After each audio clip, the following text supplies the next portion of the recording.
a subject that I've touched on a few times, but that hasn't gotten, I don't know, that much play, is how this phenomenon that's now called wokeness, how it really started in the early '90s, and it began right at the time, right after the Cold War ended, right after the fall of communism. There started to be this momentum towards cultural products, let's just say movies and books and so forth. It was only after the end of the Cold War that these things really gained a momentum, where we really started to see just a relentless, what some would call culture of critique. I know that's a weighted term for those who know what I'm talking about, but I'm not. I think it's been called different things. It's those who have a certain focus will call it the culture of critique, and that's fine. I don't want to get too weighed down with all the ramifications of that, but that is a valid point of view. But it's called wokeness now. It was called social justice warrior mentality, and before that it was political correctness, or PC. That was what it was being called in its very early stages. It was PC, or politically correct. And I know that term is still around today, but it seems like woke is used more often, or it's more the term that and I think that woke has the benefit of sort of just portraying what's just so annoying about this trend, and these people who push this trend, because they think that they're woke. They think like that was a term that they used to describe themselves, and other people used it to describe other, like to be woke meaning to be clued in and stuff like that. But anyway, terminology aside, semantic matters aside, I think there needs to be a little bit more thought around the question of why it started when it started. And I'm going to defend, like, if you want to challenge me on that this was the flex point, this was the time, let's say 1990, because the Berlin Wall came down in '89. I know that there was the Soviet Union still kind of existed, but it was a much diminished entity, and then it officially came apart. It all crumbled down in 1981. So concomitant with that trend, you had political correctness suddenly gain momentum in the culture generally. Now, as I've said before, it had been around in some form or fashion prior to that time, but it just wasn't so prevalent. It wasn't getting so much oxygen. It wasn't getting so much exposure. It wasn't getting so much backing by I don't know, the culture shapers. It was like when communism fell, then the culture shapers all suddenly, whether consciously, whether this was a conscious thing or whether it just happened without necessarily these culture shapers, being in communion with one another and saying, "Hey, let's do this. Let's start putting these things out there in the broader culture." It happened in 1990 and 1991. That was the flex point. All through the 80s, there was really nothing. There was no real such thing as political correctness. People didn't really get canceled. Yes, sometimes, like comedians would come under fire for being homophobic or whatever. But it wasn't like nobody cared. It was just certain groups would make a fuss about it, but it didn't really. I mean, Eddie Murphy was making homophobic jokes all through the 80s, and there were no real consequences to that. He talks about it in his movie Raw, which came out, I think, in 1987. Sam Kinison, making jokes about women, making jokes about homosexuals, same thing. He had his detractors, all these, these comedians and what have you. It's not like nobody was critical of them, and it wasn't like nobody was, it wasn't like they got a free ride or a free pass or anything. But as far as canceling them, that just wasn't happening. There wasn't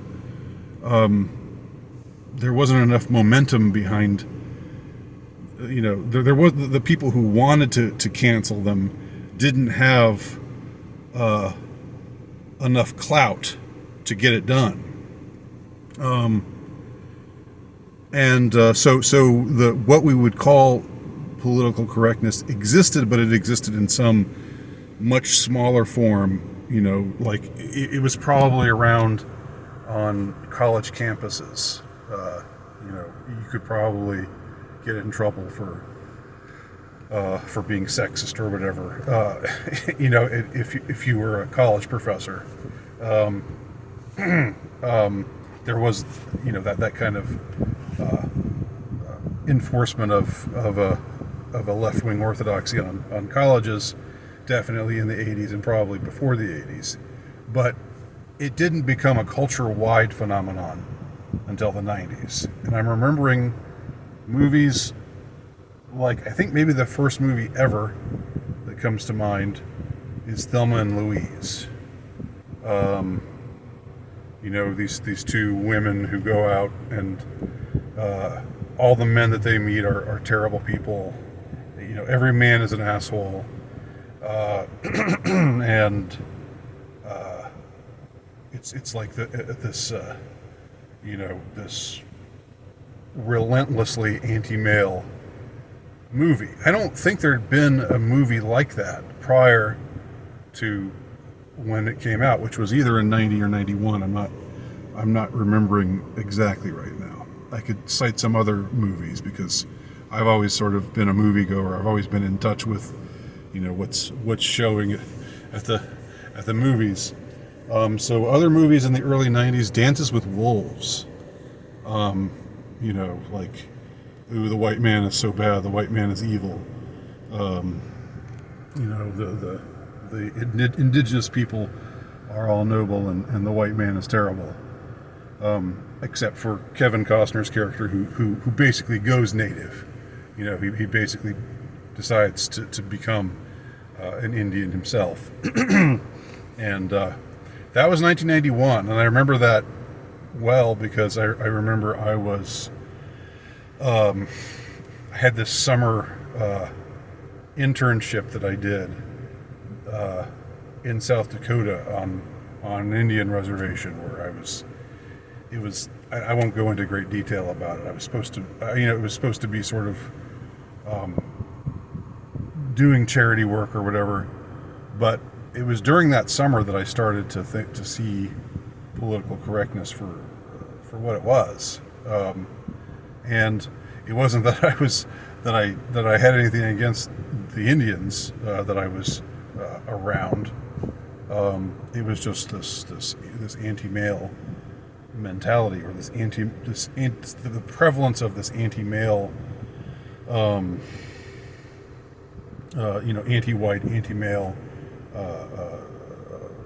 notion, that the white man is the cancer of history, like Susan Sontag wrote somewhere, I think. And another movie from that same era is A League of Their Own. Now this was just a stupid little movie. This movie wasn't really quite as malignant or strident, but it was sort of, like, oh, women baseball players, wow, there were women baseball players during the war, weren't they? When men had to go and fight in the war, and the major leagues couldn't have teams because there weren't enough men around who were baseball players. They were all off at war or getting drafted or whatever. So for a short time there was a women's baseball league, and we'd never really heard about that before because it was a footnote of history. It was something that nobody cared about. It didn't generate a lot of interest. But they made this movie about it, showing, oh well, these women are really, were really great and they're really important, and Tom Hanks as their manager, who's sort of this. The line "There's no crying in baseball" comes from Tom Hanks's character in that movie. So his presence there kind of leavened things.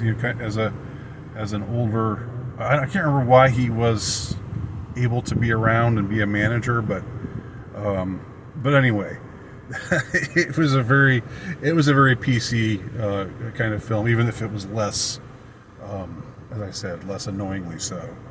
And there's some scene where some girl hits a foul ball, and then it's a black lady that catches it in the stands, and it's like, oh, there's the, like, and it's like this big moment of, oh yeah, the black women are being excluded now, and it's time to give them their place in the sun too. So all these, all of this, what we now would call virtue signaling, happening in that movie as well. So those are three movies, and I'm gonna think it over, and I'm gonna try to come up with other movies from that period. And you have to understand, movies weren't made like that. I'm not remembering during the 80s, the time when I grew up. I'm not remembering really politically correct movies being made. There were like indie films about, like My Beautiful Laundrette, and about gay guys and gay Pakistanis in London and stuff like that. I mean, there were little niches for Harvey Firestein, and and there was a place for that kind of content, but it wasn't mainstream. If they tried to go they would never go mainstream with that kind of material in the 80s. But suddenly in the 90s, it was being pushed on us. And I'm remembering another movie now from that era, Terminator II. People don't remember this, but Terminator 2, unlike the first Terminator, which didn't really seem to have much of a political agenda at all. Terminator 2, it featured this scene where Sarah Connor gets on her high horse and says, "Men like you, all you know how to do is create weapons. You don't know what it's like to have life inside of you." And it's like this feminist kind of rant that she's permitted to go off on, and it really bogs things down It's really, if you go and watch the movie again, people forget, I think, this fact about that movie. They just think, oh well, it was just a, special effects, science fiction, high budget extravaganza, and it was that, and it was highly successful, just like most of James Cameron's. And James Cameron is a very, very PC, very woke kind of director, for the most part. I remember, I think I talked about, well, I won't go into that right now. But a lot of the movies that he made, including Titanic, were beating on this, rich white men are evil, women are oppressed, and so forth and so on. And T2 had that undercurrent to it, and if you go and watch it again now, I think you'll see what I mean. Sarah Connor in that movie is really kind of crazy.